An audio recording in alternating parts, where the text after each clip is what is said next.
Today, I'm going to be making meatball pie. This is from Crocker Bisquick Impossibly Easy Pies. You're not going to need a lot of ingredients for this. You're going to need a package. It says a 16-ounce package of meatballs. I have a 26-ounce package of meatballs, and I decided to use the Italian style just because we've had these before and we really liked the flavor of them. Lots of flavor. They had lots of flavor. But I have a 26-ounce, so we'll see how much I use. But you need at least 16 ounces. You need 1 cup of shredded mozzarella cheese.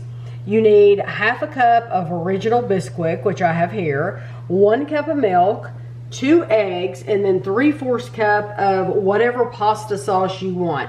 So I'm using traditional Prego, but if you want to pick ragu or whatever Newman's Own, yeah, whatever pasta sauce you want, you can use that. So you want to preheat your oven to 400 degrees. You want to spray a pie plate. I use the Great Value vegetable oil, and you want to spray it. This is a 9.5 ounce pie plate that we're going to use, or 9.5 inch pie plate we're going to use. The first thing you want to do, we can do this first. You want to open up your meatballs, and you put the meatballs in the bottom of the pie plate. So I'm going to put them in here, and like I said, we'll see how many we end up using. I want them to be flat, so I might not end up using them all. Let's see. You might be able to, you know what? I used that whole thing. Let's see if we can fit them all in here. I think we can. They're thawed out. Yes, they are thawed. Yes, that's very important. Thank you very much. These are thawed. So what I did, I knew I was going to do this recipe tonight. So I took these out of the freezer because they're frozen. Took them out of the freezer, and I've had them in the refrigerator all day long. So they're thawed. They look like walnuts. They do. So you place your meatballs in the pie plate, and then you want to sprinkle with cheese. So take your cheese and put this on top. And you could absolutely use more cheese if you want to. So it just depends on how cheesy you want it.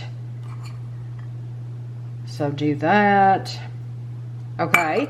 And then you want to take your Bisquick and your milk and your eggs, and you want to whisk these together.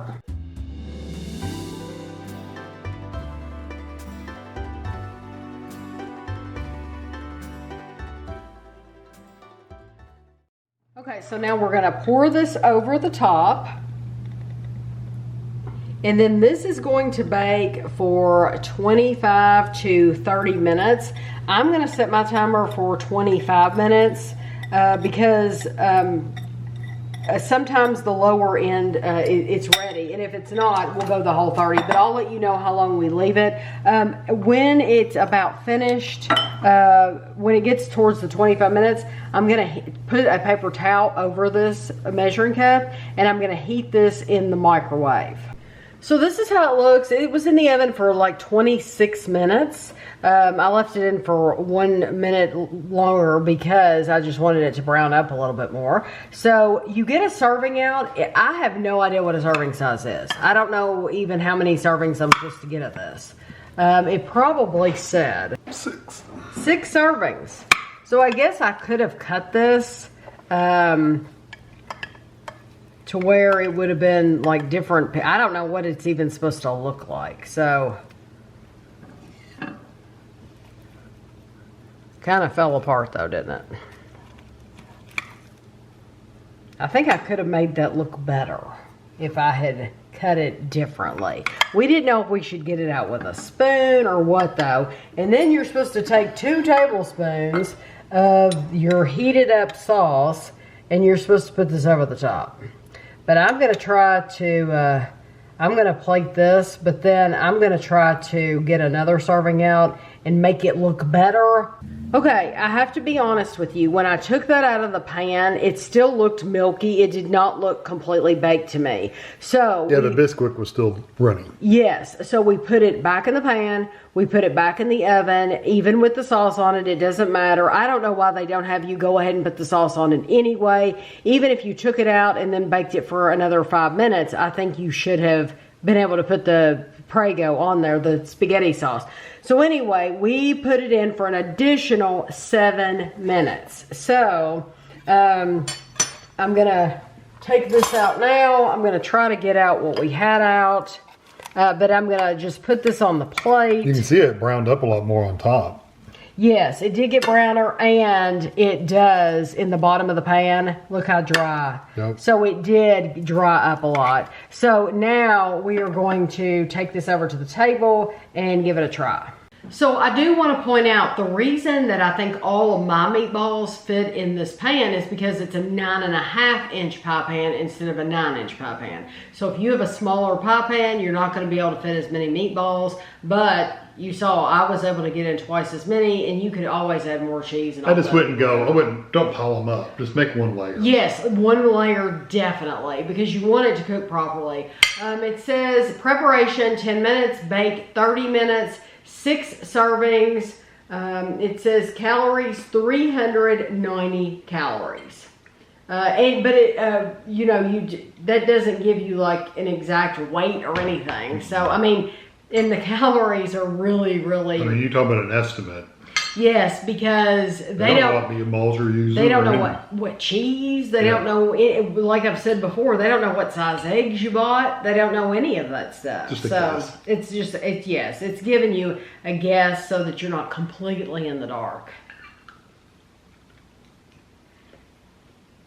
Of course, I like the meatballs. Mm-hmm. The Bisquick part just adds like a bread like texture to it. Uh-huh. It's almost like you're making almost like a meatball sandwich, Mm-hmm. but not quite as bready. Like the bread's not as firm. Mm-hmm. It's good. I like it. I don't have a problem with it. I mean, I'd just soon have the meatballs with sauce and cheese than all that Bisquick stuff on there. I would too.